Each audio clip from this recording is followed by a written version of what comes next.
Olá a todos, professor Luiz Cláudio aqui novamente com vocês no canal. O que acontece? Galera que está estudando para a prova da ESA aí, vocês têm que se preparar bastante para a prova. É uma prova que cobra bastante geografia do Brasil, tá? Eu já gravei um vídeo aí para vocês sobre clima e vegetação. Praticamente 80% da prova de geografia é clima e vegetação, tá? Do Brasil principalmente. Então, se vocês sabem clima e vegetação do Brasil, vocês já vão se dar muito bem nessa prova. Mas eu tô trazendo vou trazer também algumas questões também de geografia humana, que está relacionada à população, urbanização, porque são assuntos também que acabam caindo, industrialização brasileira, então acabam caindo também. Então, hoje eu separei as questões de geografia da população para a gente poder resolver. Sempre lembrando, população é a quantidade de pessoas que habitam em determinado local, tá? Mas relacionado a essa população, você tem alguns conceitos. Natalidade, mortalidade, fecundidade, taxa de crescimento vegetativo, expectativa de vida, as migrações, que são os movimentos das pessoas de um local para outro. Então é importante que vocês tenham noção desses conceitos para que vocês possam acertar as questões. Vamos nessa, vamos aqui, minha voz não está muito boa, estou gripado, mas vamos nessa, vamos junto aqui. O Índice de Desenvolvimento Humano é utilizado como referência em estudos comparativos das condições de vida das populações. Seus três grandes indicadores são... Ou seja, o que está perguntando para a gente? Quais são os três indicadores usados pela ONU, tá, para fazer o Índice de Desenvolvimento Humano? Tá? O Índice de Desenvolvimento Humano foi criado para poder medir a riqueza dos países. Não medir a riqueza somente em relação aos recursos financeiros. Geralmente, quando a gente pensa em um país rico, a gente fala um país que tem muito poder econômico. Mas a ONU criou um sistema que ela consegue medir a qualidade de vida das pessoas. E essa qualidade de vida é medida em três aspectos. A renda per capita seria o primeiro aspecto, tá bom? Ou seja, a quantidade de grana dividida pela população. Um outro aspecto são as taxas de analfabetismo, ou os quantos anos as pessoas estudam, né, as taxas de escolaridade.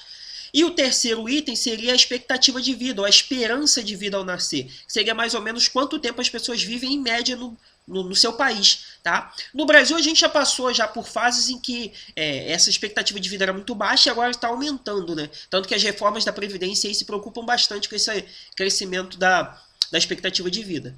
Sabendo quais são os três índices que a ONU utiliza para medir o IDH, a gente pode ir aqui por eliminação. Ó. Letra A, perdão. Ela não fala sobre trabalhadores abaixo da linha da pobreza. Esquece, corta. Número de empregos de carteira assinada na B, também não. Quantidade de trabalhadores domésticos, também não tem nada a ver com o IDH. Tá? A taxa de fecundidade, número médio de filhos por mulher, também não tem nada a ver, gente. Ó, expectativa de vida ao nascer, nível de instrução ou escolaridade, PIB per capita. Alternativa é a primeira da nossa questão aí. Sobre a atual dinâmica demográfica brasileira, assinale a afirmativa correta. A gente tem que pensar no Brasil da seguinte forma. Nós estamos chegando já no nosso processo de transição demográfica. O que é a transição demográfica? A transição demográfica são as fases que você passa até a sua população ser considerada uma população madura, que eles dizem, né? Os especialistas demográficos tratam como população madura. O Brasil está saindo desse processo de país jovem, tá? E está se transformando em um país mais maduro. O que é isso? Tá? Geralmente, lá no início dos tempos, né, as pessoas nascia muita gente, mas morria muita gente. As pessoas morriam muito rápido, a natalidade era grande, mas a mortalidade também era muito grande. As pessoas viviam muito pouco. Com os avanços tecnológicos provocados pela Revolução Industrial, as pessoas passaram a viver mais. Então a gente passou a ter um momento que crescia a população, tá? A população começou a nascer bastante, mas passou a morrer menos. Então as populações começaram a aumentar. Foram chamados booms demográficos, que a gente chama. Tá? As teorias populacionais tratam disso. Tá bom? Tem vídeo no canal falando sobre isso também. Então o que acontece? E depois a gente passa por um momento em que essa natalidade começa a cair, ou seja, as pessoas passam a ter menos filhos. Custo de vida, mulher no mercado de trabalho, número de abortos que cresce, a questão do planejamento familiar, né, métodos contraceptivos, tudo isso faz com que o número de nascimentos diminua.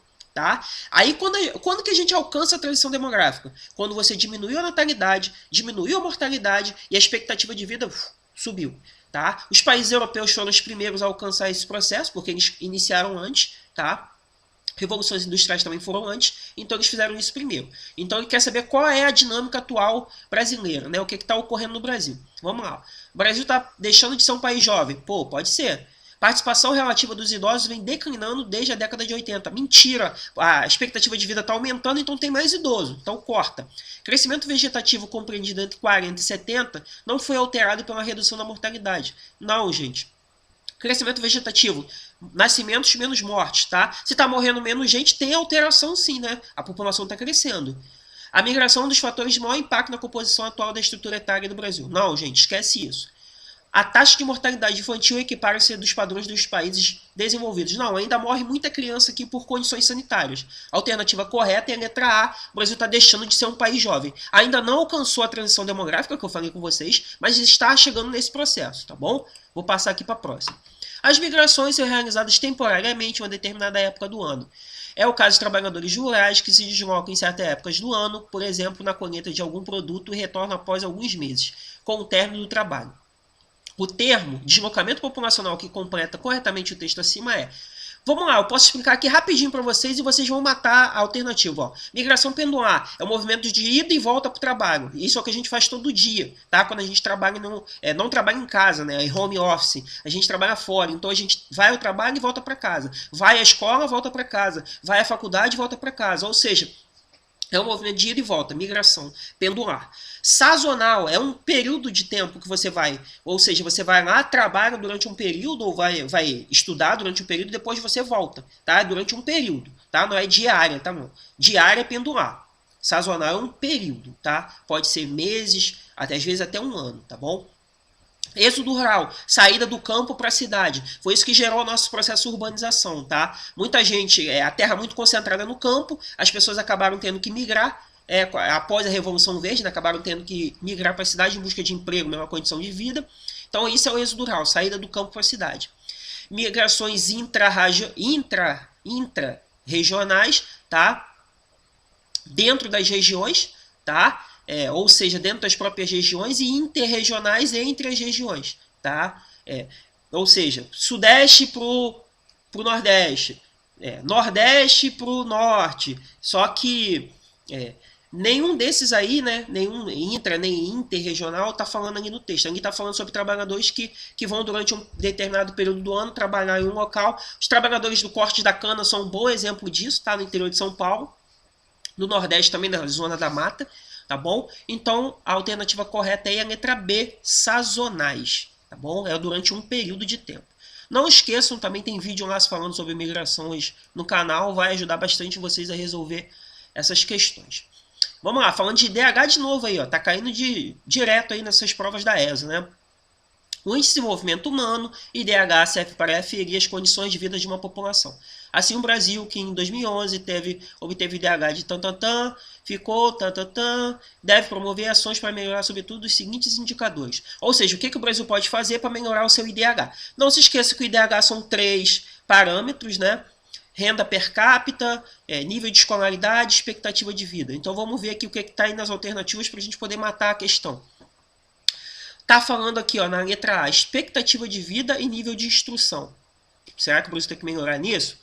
Renda per capita e taxa de mortalidade infantil. Mortalidade infantil entra no IDH? Não, então a gente já pode cortar. Taxa de alfabetização e taxa de fecundidade, esquece. Desemprego e esperança de vida, não. Dívida externa, também não. Alternativa correta aqui, ó, a gente tem que melhorar nossa expectativa de vida e o nível de instrução. Ou seja, as pessoas poderem viver mais, com boa qualidade de vida, né? E o nível de instrução que é mais pessoas escolarizadas. Deixa eu passar aqui para a próxima. A população brasileira sempre teve um histórico de grande mobilidade desde a colonização. Cerca de um terço da população brasileira não reside onde nasceu. Entre as características da mobilidade da população nacional na década de 90 está o quê? O que ocorreu a partir da década de 90 em relação às migrações dentro do Brasil, né? Ou seja, migrações internas que a gente chama, tá? No caso, entre regiões, né? Então vamos ver aqui o que ocorreu. Queda do movimento migratório em direção ao sudeste, aumento do crescimento populacional de São Paulo, principal região atratora, redução drástica da corrente migratória em direção à Amazônia, involução dos municípios de médio e pequeno porte que tiveram suas populações atraídas pelas metrópoles, grande onda migratória de sulistas em direção ao Nordeste. Primeira coisa que a gente tem que pensar na década de 90 foi o quê? Processo de desconcentração industrial, ou seja, as indústrias que estavam concentradas no Sudeste, tá? Principalmente Rio e São Paulo, elas começaram a migrar para outras regiões. Então as pessoas que vinham para cá, né, em busca de emprego nessas indústrias, elas acabaram deixando de migrar para cá. Então a alternativa aqui que mais se adequa ao que está perguntando, o que ocorreu a partir da década de 90 foi o quê? Queda do movimento migratório em direção ao Sudeste, tá bom? Vamos lá. Os censos demográficos no Brasil têm registrado inúmeras mudanças na dinâmica e no comportamento da população brasileira. Todas as afirmativas abaixo são exemplos dessas alterações, com exceção de. Ou seja, só uma aí é falsa, então é essa que ele quer saber. Declínio da taxa de natalidade, fecundidade e mortalidade geral. Está certo. Aumento da população idosa no conjunto da população. Opa, beleza, certo. Crescimento da população e ameaça de explosão demográfica. Não sei, vamos ver. Elevação do número de pessoas empregadas no setor terciário. Não se esqueça, 3 setores da economia: setor primário, agricultura, pecuária e mineração; setor secundário, indústrias; setor terciário, setor de comércio e serviços. Né? Muita gente trabalhando no setor terciário, então tá certo. Aumento da expectativa de vida certa. Alternativa que está errada aí é o crescimento da população, que poderia gerar uma explosão demográfica, ou boom demográfico. Na verdade, o Brasil não está passando por esse processo. O Brasil está se aproximando do processo de transição demográfica, ou seja, controle total das taxas, né? Então vamos nessa. A alternativa correta aí é a letra C. No caso é a incorreta, né? Quem queria. C. Os deslocamentos populacionais temporários relacionados a estações do ano ou atividades econômicas, aplicamos o conceito de. Tá? O que acontece? Esse tipo de migração que está falando aí no texto é muito comum em locais onde sofre com inundações ou áreas muito frias, tá? Que muitas das vezes os rebanhos do gado, né, acabam tendo que ser levados para outros locais. Tá? No Pantanal Mato Grossense é muito comum isso nos períodos de chuva. Aquela ali é uma grande região de inundação, então o gado acaba tendo que ser retirado dali, né, para uma área mais seca. Então aquilo ali é chamado de quê? Né? Qual é esse tipo de migração? A alternativa correta aqui, ó, transhumância. Muita gente nunca ouviu falar disso, mas a transhumância é qualquer movimento que é feito relacionado ao movimento temporário, ou seja, tem uma ida e tem uma volta, tá? E ele está relacionado a alguma condição natural, tá? Relacionado principalmente ao clima, tá bom? É transhumância. Nômade não é isso. Nômade é o cara que vai de um local explorando aquele local. Quando aquele local não tem mais recurso, ele vai para outro. Sedentarismo é o cara que fica parado no mesmo local. Movimento noturno e movimento diurno é questão de trabalho, né, gente? Então, a alternativa correta aí, transhumância, é a letra D. O período de maior crescimento vegetativo da população brasileira ocorreu em... Então, ele colocou alguns períodos ali para a gente poder analisar em qual período que teve maior crescimento da população brasileira. Tá? A gente tem que considerar o quê? No período que nós tivemos o maior crescimento foi quando a gente estava com o nosso processo industrial em voga. Né? Então, a gente tem que pensar sempre a partir da década de 30 para frente. Tá bom? Então, todas as alternativas aqui se encaixam nessa questão de 30 para frente que eu estou falando com vocês. Então, vamos lá. Ó. Entre os anos de 40 e 70, devido ao rápido declínio das taxas de mortalidade e manutenção em patamares elevados das taxas de natalidade. Pode ser. Entre 72 e 40, devido à entrada de milhares de imigrantes no Brasil. Não, esquece isso. Não são os imigrantes que acabam gerando um maior crescimento vegetativo da população. Crescimento vegetativo está relacionado à natalidade e mortalidade. Então a alternativa tem que falar disso, tá bom? Já dei a resposta para vocês, mas vamos lá, vamos continuar aqui. Entre os anos de 60 e 90, devido às mudanças estruturais ocorridas na economia brasileira, tá? Não. Nos primeiros anos do século XX, decorrência das medidas sanitárias, também não. Tem muito local que nem tem saneamento básico ainda, né? Entre os anos de 88 e 2008, em decorrência do planejamento familiar sugerido na nossa Constituição. O planejamento familiar não é sugerido na Constituição, né, gente? O planejamento familiar geralmente são alguns programas feitos para que exista um controle de natalidade. Alguns países fazem isso de forma magista. Não é o caso do Brasil, não, tá?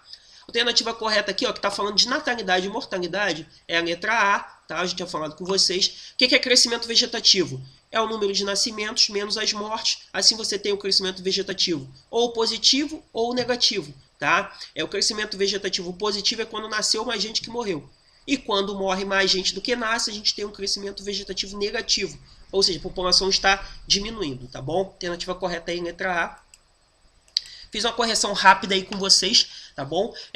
Tenho sempre em mente o seguinte: a prova ela é bem direta, ela não tem muito texto, muita imagem, muito mapa. Ela não é igual a prova do Enem, por exemplo, tá? Quem está se preparando aí para a prova do Enem também. Mas ela é uma prova bem direta, então é bom que você saiba os conceitos básicos de cada matéria, tá bom? Lá no nosso canal tem vários vídeos aí sobre população, sobre clima, vegetação, que são os assuntos que caem bastante. No nosso próximo vídeo aí eu vou gravar um pouco sobre urbanização, tá? Questões relacionadas à urbanização e industrialização do Brasil, tá bom? Fiquem com Deus, estamos juntos, até a próxima. O professor Luiz Cláudio aqui se despede.